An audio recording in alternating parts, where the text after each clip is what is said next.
우리는 하루 종일 말을 많이 합니다. 그런데 우리의 말을 누군가 분석한다면 어떤 단어, 어떤 주제가 우리의 입에서 가장 많이 나오는 그런 주제며 언어, 단어일까요? 오늘 본문에는 다시 살아나셨다 라는 구절이 10번 나옵니다. 그리고 그와 동일한 의미, 부활이라는 단어가 또 2번 나옵니다. 9절에 12번이나 다시 살아나셨다 라는 이야기가 등장하는 것입니다. 바울은 다메섹에서 예수님을 만났는데 예수님이 부활의 예수님, 다시 사신 예수님을 만난 거예요. 그의 전 이제 변화된 삶에서 주제는 다시 사신 예수님이었던 것입니다. 자기가 가장 크게 임팩트 받은 그 사건, 그 일, 그것이 우리 인생 언어의 주제인 것입니다. 우리는 얼마나 가장 소중한 단어인 부활, 다시 사신 그리스도 이야기를 나누고 있는지요. 그런데 이 고린도 교회에 문제가 있는 것이에요. 그리스도께서 다시 살아나셨다. 오늘 본문에 8번을 이해하고 있고요. 잠자는 자, 곧 성도들의 부활에 대해서도 4번 얘기하고 있다니까요. 근데 이것을 뚝 떼어 놓은 것이에요. 본문 12절. 그리스도께서 죽은 자 가운데서 다시 살아나셨다 전파되었거늘 너희 중에서 어떤 사람은 어찌하여 죽은 자 가운데서 부활이 없다 하느냐.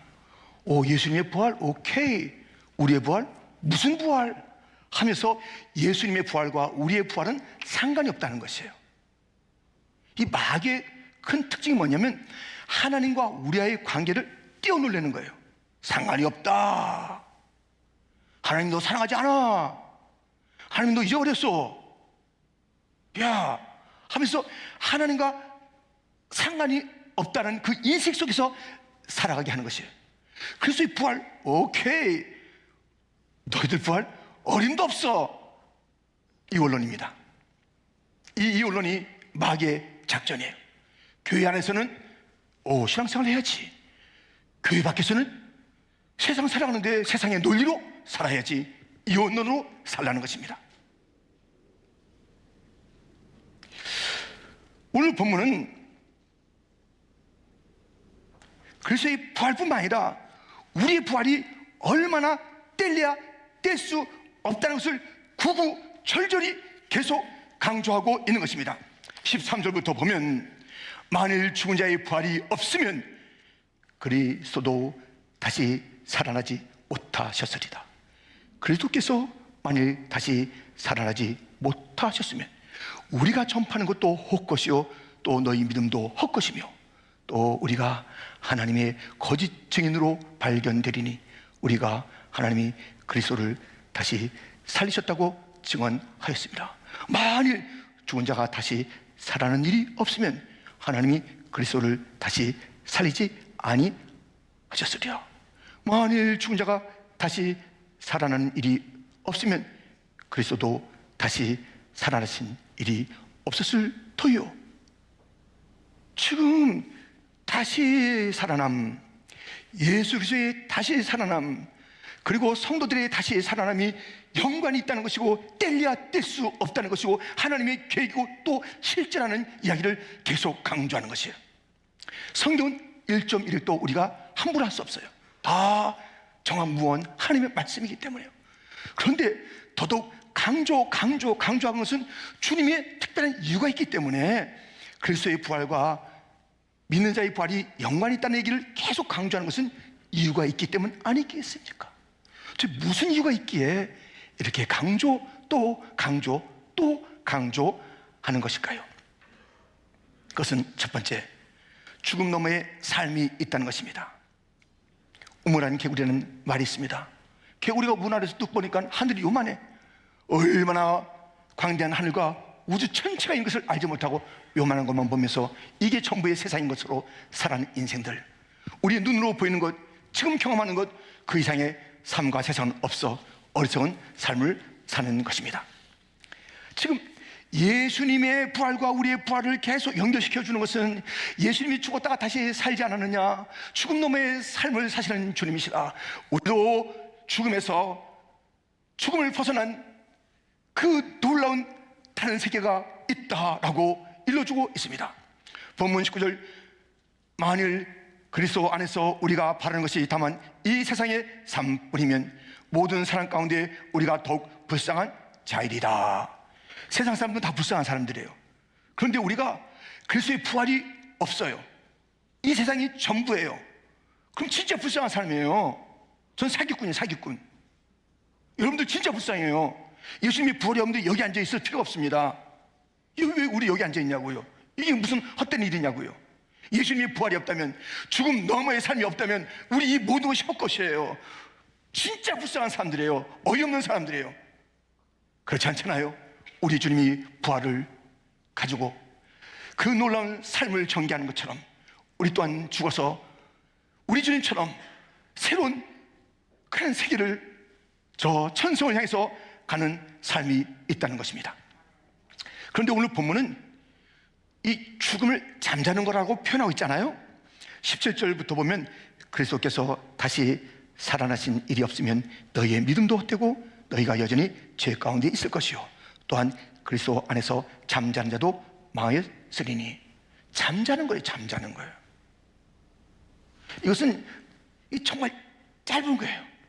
다시 새로운 인식과 의식의 세계가 펼쳐진 것이 잠자는 것이라고 표현하면서, 이 땅에서 죽는 것은 잠자는 것이고 다시 깨어나서 새로운 삶이 있다는 것을 계속 강조하는 그러한 하나님의 말씀을 우리는 보는 것입니다.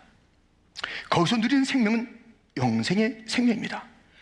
요한계시록 21장 4절 함께 같이 읽겠습니다. 모든 눈물을 그 눈에서 닦아주시니 다시는 사망이 없고 애통하는 것이나 곡하는 것이나 아픈 것이 다시 있지 아니하리니 처음 것들이 다 지나갔음이러라. 아멘. 다시 살아난 자들에겐 다시 있잖아요. 다시 눈물이 없어요. 애통이 없어요. 그 저주받는 삶이 다시는 없다고요. 새로운 삶, 영생의 삶, 그것이 우리 앞에 펼쳐지는데 이것은 이전의 상과는 완전히 다른 삶이라고 우리에게 일러주고 있습니다.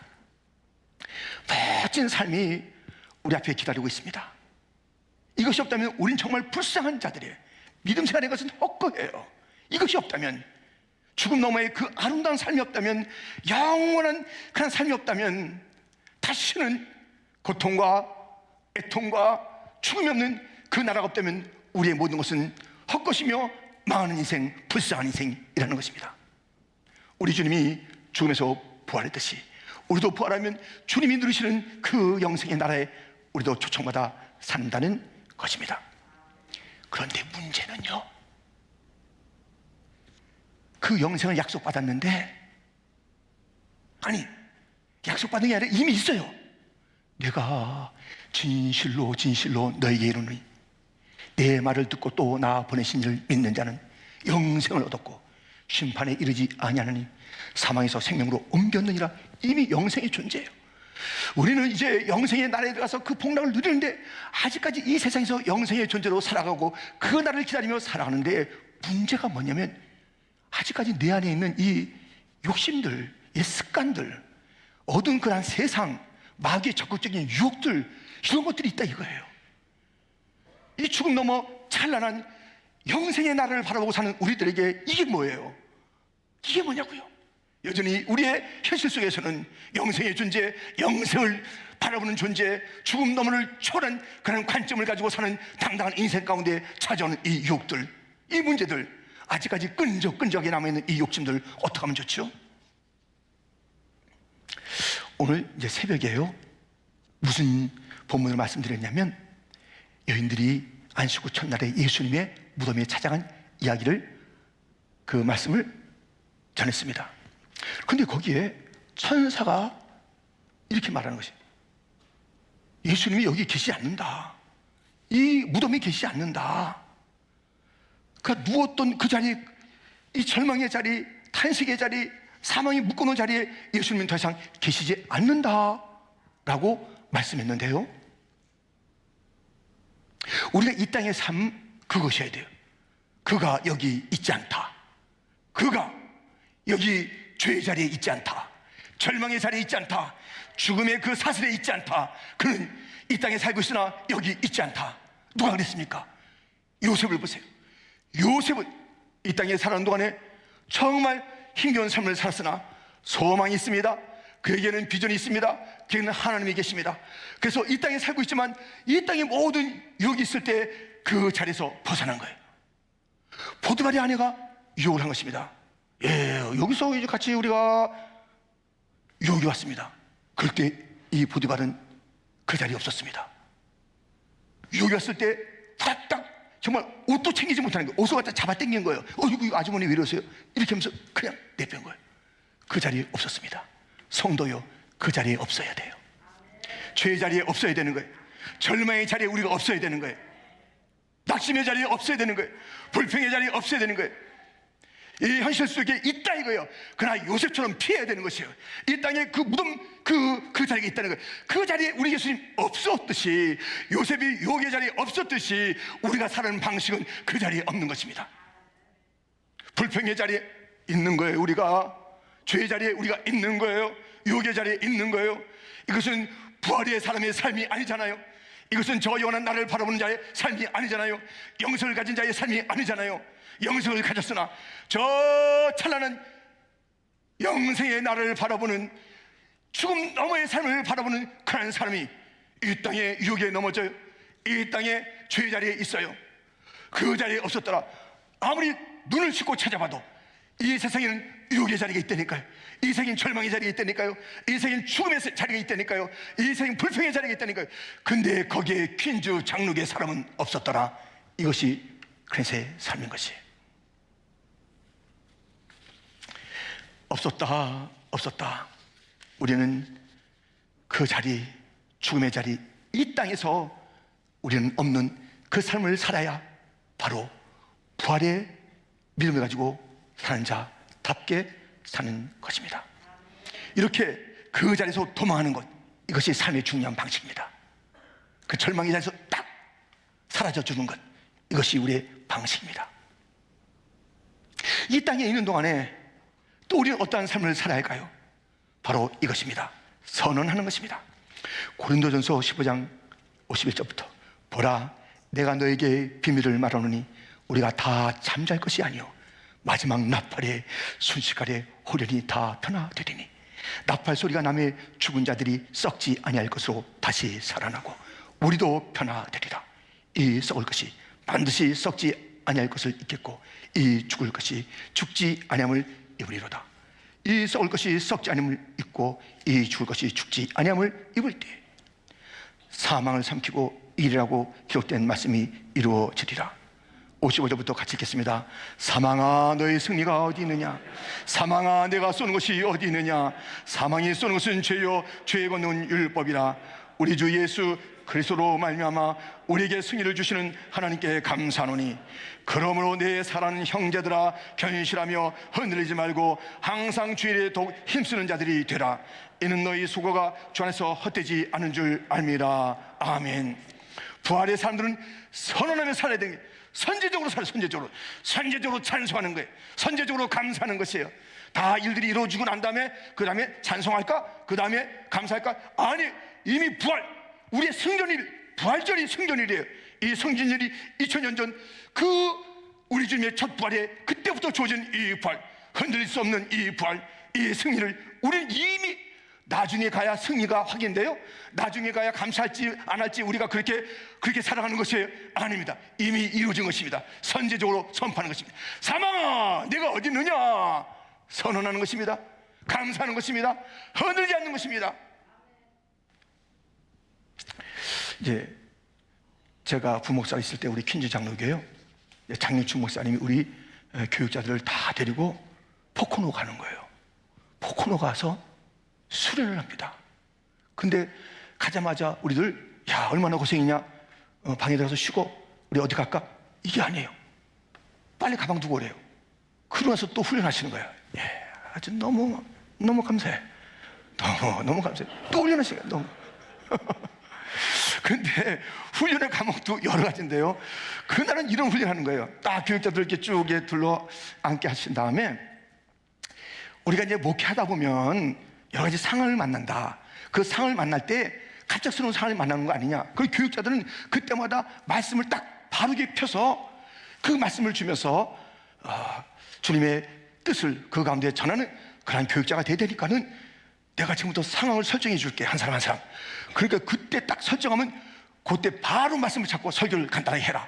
이런 말씀이 주어진 거예요. 이야,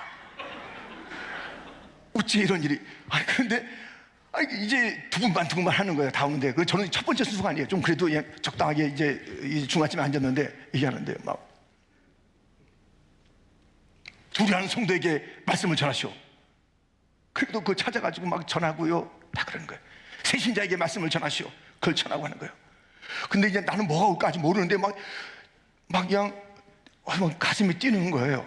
이야, 무슨 이제 상황이 올 것인가 그렇게 했는데요. 딱 저에게 왔습니다. 그저까지 딴 사람들의 이야기가 들리는 게 아니라 바짝바짝 입 마른 소리가 들리는 거예요. 이렇게 하는 그 입 마른 소리가 들리는데 이제 저한테 왔습니다. 무슨 상황이냐면, 김 목사, 지금 교회에서 안수 집사 투표했어. 근데 누가 떨어졌어. 그리고 한 달 동안 안 나오고 있어. 그 집에 가서 무슨 설교할래? 딱 그러는 거예요. 이야. 그때 제가 바로 오늘 본문에 나오는 고린도전서 조금 전에 읽은 15장 58절이에요. 15장 58절. 그러므로 내 사랑하는 형제들아, 강인하며 흔들리지 말고 항상 주일에 더욱 힘쓰는 자들이 되라. 이는 너희 수고가 주 안에서 헛되지 아니라. 이게 딱 떠오르는 거예요. 그래서 이게 딱 쓰고, 형제님 사람을 바라보고 봉사하시는 것입니까? 흔들리지 마세요. 주님이 바라보십니다. 헛되지 않을 것입니다. 주님의 수고를 인정해 주실 거예요. 직분이 문제가 아닙니다. 믿음을 가지고 다시 나오세요. 이렇게 전하겠습니다. 그러니까 목사님이 가만 계세요. 가만 계신 게 칭찬이에요. 예, 우리 목사님 가만 계신 게 칭찬이야. 그래서 그 가만 계신 칭찬을 제가 받은 거라고요. 자, 그러니까요, 여러분들이요, 흔들리지 말아야 돼. 흔들리지 말아야 돼. 부활의 사람은 흔들리는 것이 아니에요. 사망을 제압했잖아요. 사망이 최고의 원수라고요. 골리앗을 이겼으면 그 밑에 불에서 다 이긴 거예요. 사망을 이겼으면 다 이기는 거예요. 왜 떨어요? 왜 흔들려요? 무슨 문제예요? 사망 권세를 이긴 주님을 믿는 우리들이 어떠한 상에서 왜 흔들리고 벌벌 떨고 시험 들고 넘어지고 쓰러지고 하냐고요. 그럴 수가 없습니다. 사망 안에가 무엇이냐? 우리는 선언하고 우리는 감사하고 흔들리지 않는 삶을 살아야 하는 것입니다. 이렇게 우리는 이 세상을 넘어선 삶을 살아가는 자, 저 영원한 나라, 하나님 나라의 영원한 나라를 바라보는 자들은 이 땅 잠시 그게 무슨 그게 문제가 된다고. 이것이 무엇이지 다 지나갈 건데, 다 풀같이 지나갈 것인데, 꽃같이 떨어질 것인데, 뭐가 그렇게 이것이 뭐 억울하다고 이것이 크게 문제되냐고. 금방 지나가는데 여기서 신앙을 다 잃어버리고 영원성을 잃어버리고 이렇게 사는 것이 부활의 사람 맞습니까? 아니잖아요. 우리는 이 땅에서 저 하늘의 소망을 가지고 사는 자들이 현실 속에 있는 이 마귀 때문에, 세상 때문에, 내 욕심 때문에 오는 일들, 우리는 그 현장을 도망가라. 그는 여기 없었다. 도망가야 하는 것입니다. 선언하라. 사망아, 너 뭐야? 우리 주님 이겼고 나도 그 주님과 함께 너를 짓밟았다. 나는 이겼다. 말해야 되는 것입니다. 뿐만 아니라 언제나 그것을 바라봐야 됩니다. 우리가 히브리서 12장 2절 말씀을 같이 보겠습니다. 함께. 믿음의 주여 또 온전하게 하시는 예수를 바라보자. 그는 그 앞에 있는 기쁨을 위하여 십자가를 참으사 부끄러움을 개의치 아니하시더니 하나님 보좌 우편에 앉으셨느니라. 아멘. 여러분들 힘들 때마다 주님 바라보세요. 우리 주님도 십자가 있었으나 십자가 너머를 바라보면서 승리하셨다니까요. 우리도 주님 바라보고, 우리 주님이 십자가 넘어서 가신 그 면류관, 그 영광의 하나님 보좌 우편의 그 자리를 바라보면서 우리가 오늘의 그런 어려움을 이겨야 하는 것입니다. 그곳이 있습니다. 그곳이 있습니다. 우리가 살 영원한 나라가 있습니다. 235장 함께 1절 4절 찬양합니다.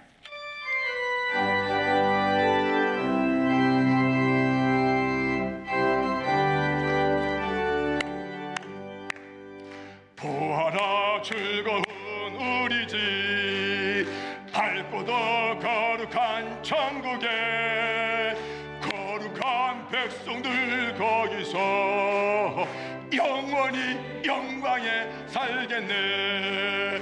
거기서 기쁘고 즐거운 집에서 거기서 영원히 영광에 살겠네. 우리의 일생이 끝나면 영원히 즐거운 곳에서 거룩한 아버지 모시고 기쁘고 즐겁게 살겠네. 거기서 기쁘고 즐거운 집에서 거기서 기쁘고 즐겁게 살겠네. 기쁘고 즐겁게 살겠네. 할렐루야. 거기가 있잖아요. 우리는 그러면 넉넉히 이길 수 있는 이 땅의 삶, 그런 여유가 있는 것이고 그 승리가 있는 것이고 그런 실체적인 그런 놀라운 주님이 동행하시는 그 역사를 체험한 우리들은, 그 동행을 하고 있는 우리들은, 부활이 주니까 하는 우리들이 무엇이 무섭냐 이거예요. 무엇이 이렇게 낙심되냐 이거예요. 무엇이 이렇게 억울하냐 이거예요. 무엇이 그렇게 속상하냐 이거예요. 여러분들, 갑자기 좀 얘기하는데요, 또 이렇게 제 이제 침샘을 자극하는 게 있습니다. 호떡. 이 호떡입니다. 이 호떡, 여러분들 먹고 싶잖아요, 호떡. 예. 그래서 가끔 제가 물어봐요. 우리 교육자들 밖에 나갔던 호떡 안 사오셨지? 예. 호떡은 추억이 어떻게 뚝뚝뚝 떨어지는 그 호떡을 갖다가 이제 꿀떡 먹고 싶잖아요. 이거 어른들도 좋아해요. 저도 어렸을 때도 좋아했습니다. 저희 아버님도 좋아해요. 근데 하루는 우리 아버님이 정말 그 여유가 없으신 우리 아버님께서 불고기 사줘서, 불고기. 세종회관에 있어요. 세종회관에 가서 불고기 사줬는데요.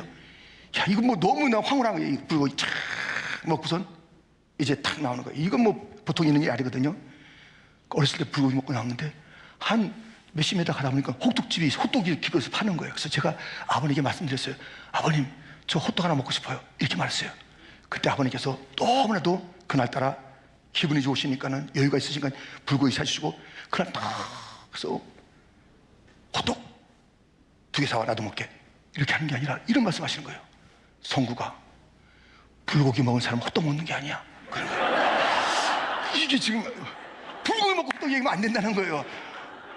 호떡이 잘못됐다는 게 아니라, 아니 이게 지금 이게 불고기 냄새가 나는 이 사람들이 가서 호떡 이렇게 하면 안 된다는 거예요. 여러분들, 우리 영원한 것을 바라보는 자, 이 땅의 유혹을 이겨야 되고요, 이 땅의 업승도 우리가 서로 하지 말고요, 그날이 있으니까 할렐루야, 그 죽음 너머를 바라보는 그런 삶을 살라는 것입니다. 예수님이 죽어서 다시 살았다.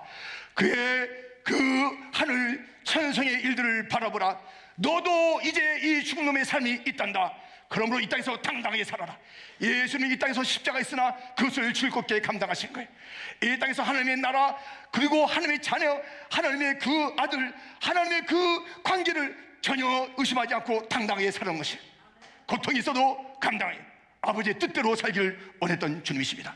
우리는 주님의 부활이 나의 부활과 교회의 부활과 연결되어 있다는 것은 이 죽음 너머에 당당한 삶, 비전을 가지고 살라는 것입니다. 어떤 일이 있어도 그렇게 살아가는 것입니다. 우리가 이 주님과의 부활이 연결되어 있다는 것을 오늘 본문이 강조하는 두 번째 이유는 첫 열매를 따르라는 것입니다. 밭의 소출이 잘 됐는지 보려면 첫 열매 보면 그 밭 전체를 알 수 있습니다. 본문 20절, 그러나 이제 그리스도께서 죽은 자 가운데서 다시 살아나사 잠자는 자들의 첫 열매가 되셨도다. 우리 주님은 첫 열매예요. 그래서 딱 그럼 같이 그 열매들이 어떻게 돼? 똑같은 것이에요.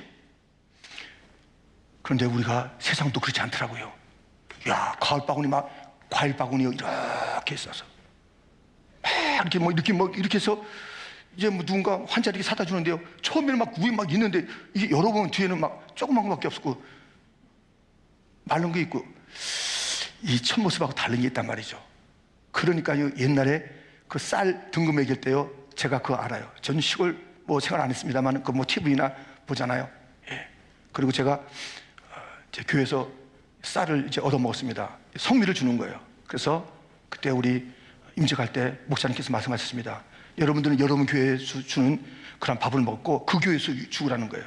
저는 지금 밥을 어디서 먹냐면 퀸즈 장로에서 먹는 거예요. 저는 퀸즈 장로에서 제가 주게 될 이유가 있는 거예요. 그때 얘기해 줬어요. 너희들 당신들이 교회에 나오는 밥 먹고 그 교회에서 죽어. 그렇게 얘기해 줬어요. 그런데 그때도 이 성미가 다른 것을 알았어요. 일반 미하고 정부미하고 섞여서 와. 정부미는 돌이 좀 많습니다. 일반 미가 조금 맛있습니다. 이 섞여서 오기 때문에 쌀에 등급이 있다. 그게 아니나 다를까. 쌀을 갖다 검사할 때 이런 날카로운 거 쑥 해서 쫙 뽑아가지고 처음 것을 하는 게 아니에요. 아무데나 쑥 쑤셔보고 툭 보고 이거 뭐 딱 등급을 매기는 거예요.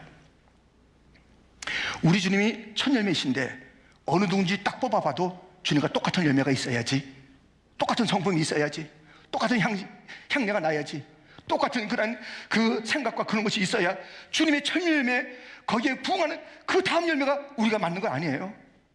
주님께서 첫 열매다 그런 것은 주님의 부활과 우리의 부활이 연결되어 있다는 것은 주님의 첫 열매의 그 모습, 그 찬란하고 그 황홀하고 그 당당하고 그 승리가 우리 것이 되어야 되는 거예요. 누구나 퀸즈장로에게 누구나 딱 붙잡아서 보니까 예수 향기가 똑같지 않은 거예요. 예수님의 열매가 있는 거예요. 그런데 딱 보니까 아니야. 예수님 그 첫 열매 예수님 너무 좋은데 너무 부실해요. 속은 느낌? 과일바구니에 속은 느낌? 그런 느낌 안 되도록 첫 열매 따르시기를, 첫 열매의 그 모습이 나의 모습이 되기를 주여 나도 예수님 모습 닮게 하여 주옵소서. 그런 삶을 살아간 자들이 되기를 주님의 이름으로 축원드립니다. 예수님의 부활에 대한 이 말씀을 들어보세요. 사도행전 5장 30절 31절 너희가 나무에 달아 죽인 예수를 우리 조상의 하나님이 살리시고 이스라엘에게 회개함과 죄사함을 주시오. 그를 오른손으로 높이사 임금과 구주로 삼으셨느니라. 죽은 예수님을 다시 살린 그때 임금과 구주라는 그 타이틀, 임금과 구주. 근데 이 임금이요 놀라운 단어예요. 이 임금은 왕의 왕, 그 왕이 통치하는 것뿐만 아니라 섬기는 것이에요. 임금 아르게코스라는 헬라를 씁니다. 선두주자, 개척자. 그러니까 이게 어떤 그런 뭐 권세만 있는 것이 아니라 책임이 있는 거예요. 지금 전쟁터에 우크라이나의 대통령이 책임을 지면서 그 전선 앞에 있는 것처럼 책임을 지. 임금 폰만 잡는 게 아니에요. 책임이 있어요. 지도자는 책임이 있어요. 책임. 앞서 죽어야 될 책임이 있는 거예요. 앞서 죽어야 되는 거예요. 담임 목사가 먼저 죽고 우리 장로들이 죽고 그 죽을 책임들이 먼저 있는 거예요. 그런데 그때 헬라 제국은 해양의 국가입니다. 해양의 국가인데 이제 군사적으로 또 뭐 무역적으로 그렇게 배들이 많이 움직이는 그런 지중해 연안에 여러 가지 일들이 있지 않습니까? 그런데 그때는 지금처럼 항만이 제대로 됐겠냐고요. 뭐 방파제가 제대로 있겠냐고요. 그러지 않습니다. 이 바로 임금이라는 단어를 쓴 아르게코스라는 이 사람의 특징이 무엇이냐면 선두주자, 왕 같은 자, 뭐 지도자라는 것이 있습니다만은 이것이 그 선원 배 속에서 쓰이는데요. 선원 중에서 가장 용감하고 가장 수용 잘하는 자에게 밧줄을 묶어주는 것입니다. 그 밧줄을 묶고 헤엄쳐 어떤 그 바다든지 해치고 탁 나가서 책임이 있어요. 자기가 살아나야 돼. 그래서 책임이 있어 어떻게 하든지 육지에 올라가서 단단한 바위에 그 밧줄을 묶는 거예요. 큰 나무에 그 바위를 묶는 거예요. 그 밧줄을 묶는 거예요. 그리고 따라오라고. 먼저 간 그가 그것을 딱 끌어다니면서 따라와, 이 줄 잡고 따라와 하는 그 역할을 하는 거예요. 부활의 주님은 밧줄을 쥐고 갔습니다. 우리의 든든한 닻을 내려주셨습니다. 천국 가는 그 길 단단히 묶어주었습니다. 그 밧줄 잡고 가야 돼요. 그 밧줄 잡고 가야 돼. 예수님 밧줄 아니면 다 끊어지는 거예요. 다 허접한 거예요. 다 망하는 거예요. 다 끊어져요. 예수님 줄 아닌 내가 지금 잡고 있는 줄이 무슨 줄인가 보세요. 돈 줄이에요? 사람 줄이에요? 명예 줄이에요? 건강 줄이에요? 그 어떤 줄입니까? 세상에 그 어떤 것도 우리가 이 험한 바다를 건너서 천국에 이를 수 없는 그 줄일 것이에요. 예수님 줄, 부활하신 예수님, 나의 모든 것을 다 짊어지시고 가서 천성의 묶음과 그리고 우리로 따라오라, 이 줄 잡고 따라오라 하신 그 주님을 우리가 따르는 것이 바로 첫 열매를 따르는 것입니다. 예수님이 그냥 물에 빠져 죽었으면 우리가 죽었을 것인데 예수님은 살아나셨잖아요. 예수님 자기 혼자 아이고 이거 나 몰라 이 밧줄 너무나도 무겁다 하지 않고 그 밧줄 끌어안고 끝까지 우리 살리려고 묶어냈잖아요. 우리 주님 그렇게 하셨습니다. 우리도 그 줄 잡고 가야 하는 것입니다. 예수님만 따라야 하는 것입니다. 예수님과 우리의 부활, 잠자는 자여 부활이 연관이 있다고 계속 말씀하신 그 이유는 오늘 두 가지 이유가 있다고 말씀드렸습니다. 죽음 너머에 우리의 삶이 있다는 것이에요. 예수님이 죽음 너머에 그 길로 가셨듯이 우리도 그 나라가 있으니 죄의 자리에서 도망가고, 그가 그 죄의 자리에 없었더라. 죄의 자리에 명단엔 우리 교인들이 없기를. 할렐루야. 하여튼 불평의 자리에 우리의 퀸준 장로교회 성도들의 명단은 없기를. 아멘. 하여튼 거기 꽂히는 사람이 있어. 그 유혹의 자리에 꼭인데 계속 동명이 아니에요. 퀸준 장로교회 사람 맞아. 이런 일이 없도록, 우리는 그 이름이 없도록, 그 모습이 없도록, 그 자리에서는 없도록, 그가 여기 있지 않더라 천사가 증언하는 그런 사람이 되기를 주님의 이름으로 축원드립니다. 그리고 선언하라는 것이, 찬송하라는 것이, 감사하라는 것이, 허늘지 말라는 것이, 그리고 바라보는 것이, 거기 그곳을 바라보며 살라는 것입니다. 첫 열매를 따르는 것입니다. 첫 열매이신 예수님 닮으라는 것입니다. 첫 열매의 그 줄, 예수님의 줄 꼭 붙잡으라는 것입니다. 그렇게 하시겠습니까?